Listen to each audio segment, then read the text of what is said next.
Bonjour à toutes et à tous, bienvenue sur KTV Kwezi FM, le 106.9 pour un temps de parole évidemment en direct à la radio et à la télévision. Notre invité ce matin, on a de la chance on a une personnalité sur le plateau, il s'agit du vice-président des syndicats nationaux des cadres et des douanes. En gros, c'est FO Douane qui est sur le plateau, mais au niveau national. C'est Nicolas Trémollet qui est avec nous. Nicolas, bonjour. Bonjour. Merci d'avoir accepté notre invitation. Alors vous êtes de passage sur Mayotte pour voir inspection des troupes, peut-être un petit peu, voir comment ça se passe du côté des agents. S'il fallait faire un premier bilan, ça serait quoi ? Premier bilan très positif avec un très fort investissement des agents des douanes depuis le 1er janvier 2014 qui pour les douaniers est la date principale dans l'histoire de l'île de Mayotte puisqu'elle correspond à l'entrée de Mayotte dans le territoire douanier de l'Union Européenne avec toutes les conséquences que cela implique. 1er janvier 2014. Hein. Tout à fait. Ouais. Alors quelles conséquences ça a eu pour les douaniers cette entrée dans l'Union Européenne ? Alors pour les douaniers, ça a eu pour conséquence en fait dans des délais extrêmement réduits une maîtrise d'une nouvelle fiscalité, l'application de nouvelles réglementations, la mise en place de nouvelles procédures et également la maîtrise de nouveaux outils informatiques dans des délais donc extrêmement réduits. Alors ce qui est la différence entre l'action syndicale en métropole et à Mayotte, elle est un peu différente. En métropole, vous battez pour éviter les fermetures, parce que bon, avec l'Europe, il y a beaucoup de fermetures de certains, services, bureaux de douane, brigades des douanes. Alors qu'à Mayotte, on crée. Tout à fait. La conséquence de la départementalisation, pour nous, ça a été la création d'une direction des douanes et d'une recette des douanes. Donc effectivement, pour un représentant du personnel habitué à venir soutenir des collègues dans un contexte de fermeture, il y a un côté un petit peu agréable dans la démarche, même si il y a de nombreux enjeux auxquels doivent faire face donc les collègues. Et là, on doit marquer notre soutien et c'est la raison pour laquelle en tant que représentant donc, de FO Douane qui est le premier syndicat de l'île au niveau donc, des douaniers, on est venu apporter donc, ce soutien et aussi afin d'être le relais le plus fidèle et efficace possible de toutes leurs doléances au niveau national. Alors vous dites à Mayotte ça se passe plutôt bien, même si effectivement il faut s'adapter à ces nouvelles technologies. Est-ce que les douanes, nos douaniers sont suffisamment formés ? Alors il y a eu quelques formations, mais elles ont été pour partie réduites par rapport aux formations auxquelles normalement nos collègues ont droit pour faire face donc, à toutes ces nouveautés. Certaines sont réalisées sur place au lieu d'envoyer donc, nos collègues en métropole par raison d'économie. Et enfin, certaines doivent encore être développées puisqu'en général elles sont par différentes phases. Il y a une phase d'initiation, une phase de perfectionnement. Et donc en fait on a fait des premiers modules de formation qui n'ont pas été par la suite développés. Nos collègues apprennent en fait après sur le tas par leurs propres moyens. Alors vous avez une image pas forcément positive au niveau de la population parce que c'est le douanier qui nous taxe. Et oui, malheureusement on est le percepteur de l'impôt, mais il faut rappeler vous n'êtes que le percepteur. Aux collègues, aux citoyens et aux contribuables que nous ne sommes que le percepteur, on ne fixe pas le taux de l'impôt et ce qui est perçu ne va pas dans les caisses de la douane et encore moins dans les poches du douanier. Samuel Baucher, le rédacteur en chef de France Mayotte Matin, une question à vous poser Nicolas. Oui, vous parliez des formations tout à l'heure pour les douaniers de Mayotte, mais il y a aussi d'autres problèmes qui sont peut-être plus profonds et qui nous viennent de la décentralisation avec l'intégration des douaniers à la fonction publique d'État. Les corps transitoires, sont-ils encore présents ? Y a-t-il des problèmes de reconstruction de carrière ? Où en est-on socialement pour eux ? Alors tout à fait, alors ces sujets rejoignent en fait l'appel à la grève interprofessionnelle du 3 novembre, à laquelle donc Force ouvrière, douane, fonction publique prend toute sa place puisque ces problèmes sont également très présents dans notre administration et demeurent d'actualité puisque donc les collègues donc originaires se battent pour la reprise de leur ancienneté de carrière totale depuis leur intégration dans la fonction publique d'État.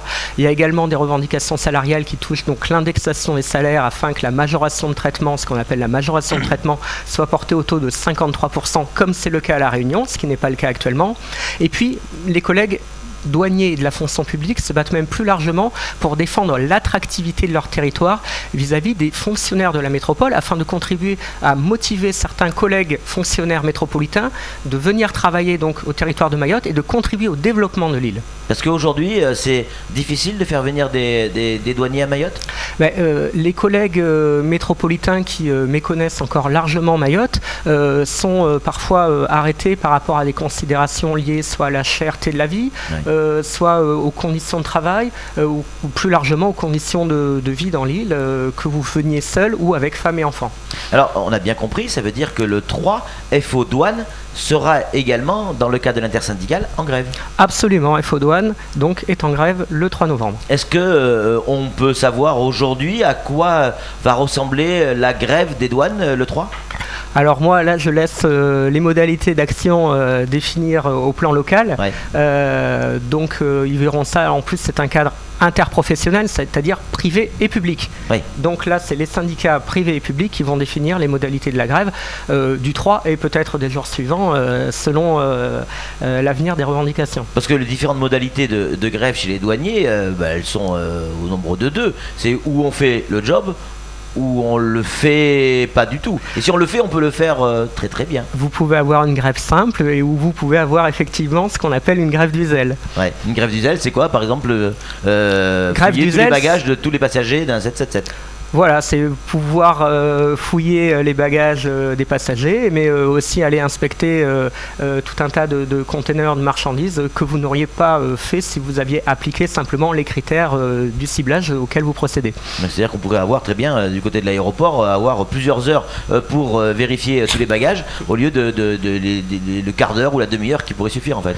En général, on préfère des formes d'action qui ne gênent pas les citoyens, pour peu que les revendications finissent par aboutir.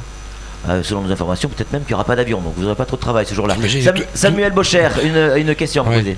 Vous l'évoquiez tout à l'heure, en métropole, un peu partout, les postes de douane et les postes de douaniers surtout disparaissent. On fait de moins en moins appel à vos services. Il y a eu un vent debout il n'y a pas longtemps en métropole pour dire attendez, l'immigration clandestine, on peut vous aider, on est là pour ça. À Mayotte, les douanes sont là aussi pour ça. Mais à chaque fois, on parle de gendarmerie, de police. Les douanes sont très actives, mais on leur donne jamais de moyens pour mener ces actions. Les douanes sont très actives et très peu médiatisées. C'est un des reproches qu'on peut faire à notre administration, puisqu'effectivement, en dépit de toute l'action de la douane contre l'immigration clandestine, je rappelle par exemple que la douane participe aux opérations donc, concernant les migrants, par exemple en Méditerranée. La douane participe, fait des contrôles dans les trains. Vous aviez l'affaire du Thalys il y a peu. C'est la douane qui a arrêté dans le cadre de la lutte antiterrorisme, par exemple l'auteur des attentats de Bruxelles à Marseille. Mais malheureusement, la douane reste assez peu médiatisée par rapport à tout ça. Et quand on parle actuellement en métropole de la création d'un corps de garde frontière européen, de qui on parle de policiers, et malheureusement on ne parle pas de douaniers. Et donc on regrette qu'au même titre que nos collègues policiers, la douane dans l'appareil d'État ne soit pas reconnue comme administration prioritaire et à ce titre ne voit pas ses effectifs préservés par rapport aux missions qui sont les nôtres. Est-ce que vous avez un pouvoir particulier par rapport aux policiers? C'est de pouvoir aller partout où vous le souhaitez, ce que les policiers ne peuvent pas faire. Alors on a ce pouvoir-là, mais de plus en plus donc d'autres forces de l'ordre ont les mêmes pouvoirs justement pour faire face donc à la menace terroriste. Donc effectivement cette spécificité douanière a tendance un petit peu à se gommer, mais pour autant on occupe toute notre place à l'intérieur de cette mission dans le cadre de l'appareil d'État. Alors sur un territoire comme Mayotte, 374 km², une île avec des voisins qui aiment bien Mayotte, qui aiment bien venir à Mayotte, on est à quoi, 60-70 km. Est-ce que la France et les douanes françaises sont en mesure de rendre, dans le cadre de leur fonction, de rendre imperméable cette île, ou c'est pas possible, techniquement impossible? Alors déjà, c'est à la fois, je pense, mais là il y a d'autres spécialistes de l'île qui pourraient y répondre mieux que moi, mais pour un territoire insulaire qui compte, je le rappelle, vous avez actuellement 100 douaniers sur l'île, il faut quand même avoir cette notion en tête, donc 100 douaniers pour l'île de Mayotte, étant entendu qu'il y a aussi des collègues qui sont affectés à des tâches, on va dire, de soutien, c'est-à-dire la formation professionnelle, les ressources humaines, etc. Une centaine de douaniers pour protéger l'ensemble de l'île de Mayotte, c'est assez peu, donc vous comprendrez bien bien que c'est difficile de rendre imperméable l'accès. S'il y avait les moyens, c'était possible. C'est possible. Mais du reste, c'est possible, mais le but et la fonction des douanes, c'est pas forcément d'empêcher, c'est aussi de recevoir les clandestins et puis de traiter ensuite ces demandes-là, puisque vous savez que en métropole également, il y a des demandes d'asile et vous avez donc ensuite au cas par cas des décisions qui sont prises par rapport donc aux personnes qui rejoignent le territoire. Alors on a aussi d'autres problèmes ici à Mayotte, c'est effectivement de la marchandise, notamment des fruits, des légumes, parfois de la viande qui arrive de Madagascar ou d'ailleurs et on a du mal à comprendre la réglementation sur ce qui peut rentrer ou ne pas rentrer. Est-ce que les douaniers ont aussi un rôle de conseil auprès des importateurs? Alors le douanier bien sûr a un rôle de conseil auprès des particuliers comme des entreprises. Donc vous avez pour cela le site internet de la douane, mais vous pouvez aussi vous rapprocher de la direction régionale donc des douanes de Mayotte qui est là pour vous conseiller, que vous soyez donc un professionnel ou un particulier. Donc les services des douanes sont là pour vous expliquer donc les réglementations applicables avant vos opérations. Donc le douanier est aussi un conseiller. Le douanier est un conseiller, et je dirais même plus que la douane dans un port, ça contribue au développement de ce port, parce qu'il ne faut pas oublier que la douane, elle participe à l'élaboration de tout un tas de procédures douanières sur mesure. Donc pour une entreprise qui veut importer ou exporter, il ne faut pas aussi qu'elle hésite à se rapprocher du service des douanes afin qu'il la conseille au mieux sur les procédures douanières. Nicolas, c'est quoi un bon douanier? C'est quelqu'un qui a un très très gros nez?